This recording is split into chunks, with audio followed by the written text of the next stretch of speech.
All right, ladies and gentlemen, we are back for some more One Piece. Last time we watched episodes 340 to 342, and today we'll be continuing on with the creepy thriller bark. How do you all like this intro? This intro, I hope it creeps you out, man. I hope the laugh comes out of nowhere, really makes you spit your tea out. That's a weird thing to say. But anyways, we're back with some more One Piece. Last time we got quite a few creepy revelations, to say the least. First and foremost, it seems as though the zombies on this island are actually zombies. The origin of which it's still kind of a mystery, but these are people that were dead and are now back to life, as revealed with the when the Nami, Chopper, and Usopp, scaredy cats of the crew, went ahead and explored Sindri's room, or it might be her room, but basically we had a whole bunch of portraits in there of her alive and well, but now she is all weird and pale and stitched up and dead. Somehow she's back to life, and I guess that's whatchamacallit, evidence enough that she's a zombie. I mean, what's the definition of a zombie? A person that died, came back to life. Sindri is that, as well as the other legion of undead monsters roaming this island that the crew, well, especially the crew that just went through it, Luffy, Zoro, Sanji, Robin, and Frankie, have no problem destroying, especially with that whole combo move, 600 million jackpot. That was fantastic. You know me and my combo moves, man. I want more. But we also got introduced to a few ghosts here. We got introduced to Absalom, who I am referring to as the pervert ghost, because this man went ahead and ghost handled, rather than manhandled, he ghost handled Nami as she was taking a bath, and said some coward ass shit. He said, "I'm gonna marry her because she can't fight back as well, bro." Come on now, what the fuck type of bullshit? And then we got introduced to Pelona. Actually, on the Discord, I was told that it is more properly pronounced as Perona, and I'm just referring to that as the Disney ghost because it just looks like a very cartoony type of design for a ghost. So Disney ghost it is. Seems as though this Perona thing, I don't know if all of them are called Perona, but there are multiple of them that were able to use this depression, negative power on Luffy, Zoro, and Frankie, and it just gave him Foxy disease. If you remember with Foxy, the simplest insults just caused this man to go into severe depression so hard that he would literally destroy the floor under him. And they get the same thing. They get the exact same thing when these ghosts fly through them. Even Zoro, with his strong will and fighting spirit, still succumbed to these stupid ghosts and this weird ability. He was embarrassed by it, man. He was blushing when Sanji pointed it out. But the revelations in this arc are really starting to creep me out. I really want to see what is going on because, you know, it seems as though with these mystery type arcs, we get little hints, bits and pieces of what's going on in the beginning, and then everything just sort of comes to like a crazy conclusion. Like the only arc that I can really think back to is probably the Skypiea arc, where you're sort of getting these hints and pieces of what's going on, and then it's kind of like, holy shit, what the fuck? Why is there so much to this? But can't wait to see what goes on further. It's kind of like a trend, you know what I mean? Like Alabasta was the first big arc we went through that was sort of government conspiracy within the kingdom and all this other stuff. Then we went to Skypiea, which was sort of mystery and fantastical elements and all that. Then we went to Water 7 and Eni's Lobby, which was more government conspiracy and crazy shit. Very intense moments. And now we're here with very fantastical, supernatural elements to it. So I'm liking the trend that's going with it. So that's enough talking on my end. It is time to get into episode 343. Oh yeah, I also forgot to mention a new zombie afoot, I guess you could say. One that sounds and laughs like Brooke, which is very weird. I don't know if it's Brooke's cousin Steve or something like that, but we're about to see who this thing is. That's enough from me. Let's get into the episode here. 343. Let's go. I'm ready to be creeped out. a few people that seem as though they're gonna be some main assholes to defeat. We got Dr. Hogback, oops, dropped my pen. I'll pick that up later. Dr. Hogback, Pervsalom, or Absalom, but Pervy is more fitting. And then we got Perona, and then of course we got Big Boy Gecko Moria, Big Warlord over here. All right, so things are picking up a little bit, I think. Definitely didn't think we'd be introduced to a new warlord right now, but it makes sense. It's been a while since we heard about other warlords. So let's get right into the next episode, episode 344. Let's go. All right, let's get into episode 344. Let us go. Time for the night attack. God, look at them. Jesus Christ, that's a very diverse group of zombies right there. I swear, we went from 7 crewmates to 6 crewmates to 5 crewmates to 6 crewmates to 7 crewmates to 8 crewmates, all in the past 100 episodes, bro. We had everybody, and then we lost Usopp. No, we lost Robin, and then we lost Usopp, and then we gained back Robin, and then we gained Frankie, and then we gained back Usopp, and now the crew is split up once again. We weren't even together for 10 episodes. We were together from like episode 337 to 340, and that's it. That's all you're gonna get with the crew together. Now they're split up once again. All right, now I'll take it. All right, it's fine. I'm not crying on the inside. Okay, so a bit to unravel there. First and foremost, Mr. Gecko Moria seems to be very hyped up persona within this whole entire Thriller Bark, which is actually told that Thriller Bark isn't an island, it's a whole ass ship. It's a whole ship. That is a sentiment that might even get Tom shook. That whole island ship, or maybe Tom built it, bro. I mean, he built Gold Roger's ship, right? So he probably built this ship too. I would not put it past him. I mean, who could a ship that big? That should have taken like decades to build. Jesus. Beyond that, we finally got the name of Samurai Ryuma, who is this Brook copycat thing. Like, he seems to have Brook's like voice and laugh, but he's like some ancient fucking crazy samurai that they brought back or some shit like that. Isn't that what they said? Like, look at this shit right here, bro. This man really, what was this cut? It took like, it had like a 30-second delay. That was the fucking 30-second delay cut. What the fuck? And then they try running away, and then they get smacked. It was like the 3-step cut or something like that, right? I don't know what to expect from these goddamn general zombies. I really don't even want to expect anything. I feel like expecting anything is going to make it even worse, because my expectations will be far from exceeded. I'm gonna be blown back if I expect anything from these guys. Like, oh, I underestimated the shit out of them. I thought he was just gonna be some wacky zombie with a sword. I thought Nami would have taken care of him, or Chopper at the very least. But like, this fool just bodied 3 of the Straw Hats. Granted, maybe the bottom 3 of the Straw Hats, but still, there's 3 fucking Straw Hats. I mean, they got some legendary moments under their belt. So, I mean, he did catch him off guard, so there's that. You know, we never really see the Straw Hats at their fullest extent in the beginning of these arcs. They at the beginning of the arcs, they usually start low, and then the tension builds up until the climax, which is basically the final fights for everybody, and then it really reaches its peak there. And that's where everyone sort of breaks their limits.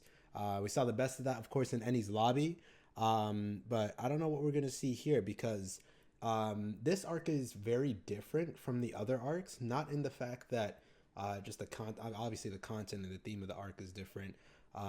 It's a very unique arc compared to the other ones, as far as the whole horror theme and all this other stuff goes. But this is the third time we've ran into a warlord. First time way back in Barati episodes 24, I think. I might be wrong in the exact episodes when we ran into Hawkeye. Wasn't necessarily a main enemy, but it was a run-in that severely injured Zoro, obviously. So there was that. And then we had that major run-in with Crocodile, obviously the main focus of the Alabasta arc. And after that, I'm trying to think. I don't think we really had any other run-ins with a warlord. Of course, we know about Big Boy Kuma and Doflamingo. They were introduced, and then after that, those were all the warlords we really knew about, or we'd seen. We knew about that. What's his name? Jinbei, right? He was mentioned way back in Arlong as well. But then now we have this guy Gecko Moria, another warlord who's been interested. So I think we know. Is that 5? That's okay. That's Mihawk, Doflamingo, Kuma, Jinbei, and then Gecko Moria. So that's 5. Technically Crocodile, but again, he's not a warlord anymore, so it's kind of iffy on there. But technically, we've seen 6 warlords, and this is the third time we had a major run-in with one. Second time, Luffy's gonna fight a warlord, and that's why I think it's unique because we've never really had this sort of severe, I think, progression between arcs. Every arc sort of has been slow progression. You know, the crew has sort of learned a few tricks up their sleeves, and they've overcome a few battles.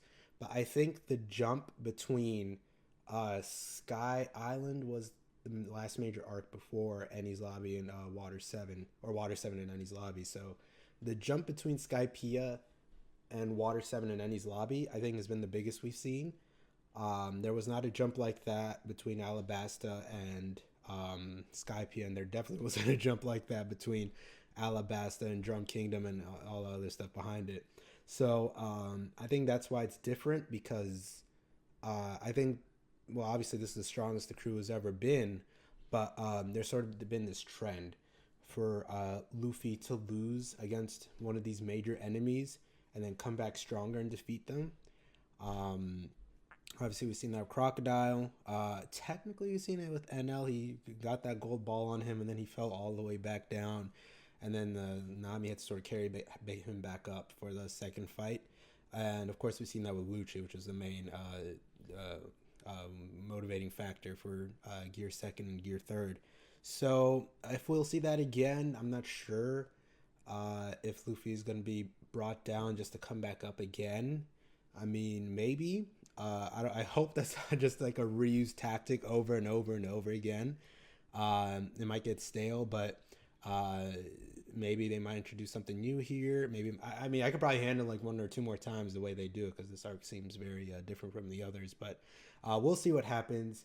That's enough talk for me. Let us get into the final episode of this one, episode 345. Let's go. All right, let's get into it. Episode 345. Let's go. Oh, I downloaded this. You better not freeze. All right, well, Zoro's lost forever. That's a lost cause. That's all I'm writing for this. Zoro's gone. We're never seeing him again. Zoro lost forever. That's what I said, man. Like, if Zoro gets lost in this damn haunted mansion with as many twists and turns and secret entrances and all this other bullshit, like, we're never finding that man. He's gone, donezo. He's on his own. He's got his own show now. That's it. It's all One Piece Zoro style now. That's it. We're never seeing. He's never gonna be with the crew again. All right. So interesting little twist there with the penguin. Seems as though he's got a bit of that Sanji affliction. It said, "I will not hurt a woman, even if it goes against master's orders." Which is basically what Sanji did with Khalifa. It went against Luffy's orders to fucking beat CP9 and save Robin. But he was like, nope, I'm not about it. Never going to hurt a woman. But, yeah, that's kind of weird. I don't know. I'm just going to write Sanji. Sanji Penguin, I guess. Question mark. Sanji equals penguin. Like I don't know what the fuck that means.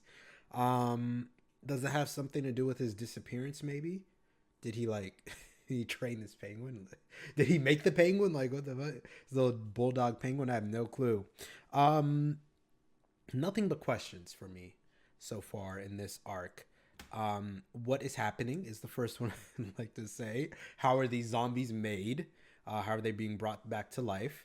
Maybe it's a connection with Brook's devil fruit, because his devil fruit, I don't know, it didn't really specify.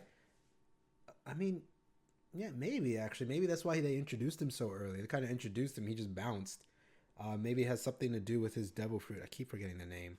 I get his devil fruit and Blackbeard's devil fruit mixed up. I think Blackbeard's is the. I looked it up too, man. I'm so stupid. I keep forgetting these devil fruit names. I wrote down Brooks though. Where was it? Where did I write it? Yomi. Okay, Yomi Yomi. No meat. Yummy Yummy. And then I might be wrong. I'm probably gonna be wrong. I think Blackbeard's is Yari. Yari Yari no me. But yeah, it seems like some type of connection with the revived fruit. Maybe there, we never really went into splitting devil fruits, because it seems though everyone just has their own devil fruit, even though it's a whole fruit. It's a big ass fruit. There are like a lot of technicalities with it. You know what I mean? Like, can you cut it up into pieces and give like multiple people the same devil fruit, or do you have to eat the entire thing in order to have a full effect? Maybe they're cutting it up into pieces and giving it to the zombie, but then there are a shit ton of zombies. You can't split up a fruit that much. I don't know. Maybe it's gonna be a plot twist. Maybe Brook is behind all this shit. Maybe he has like some power with his revive fruit. He's able to bring these motherfuckers back from the dead, and he just tricked the crew into coming into here on. Maybe I have no clue. Because the way these zombies are coming back to life, obviously Hogback has something to do with it. This Samurai Ryuma is looking like. Actually, wait. Oh shit! I didn't even realize that. The Samurai Ryuma zombie is like Brook, and then this penguin dog zombie has characteristics from Sanji. Oh fuck! Okay, wait. There's some dots I gotta connect now. Hold the fuck up. You know the little meme of like the lady with the fucking like math equations and shit going. That's me right now. I'm like, shit. Wait, I gotta connect this and that. I just realized that. Wait. What does that mean? Oh, how can I stop this right now? What the fuck?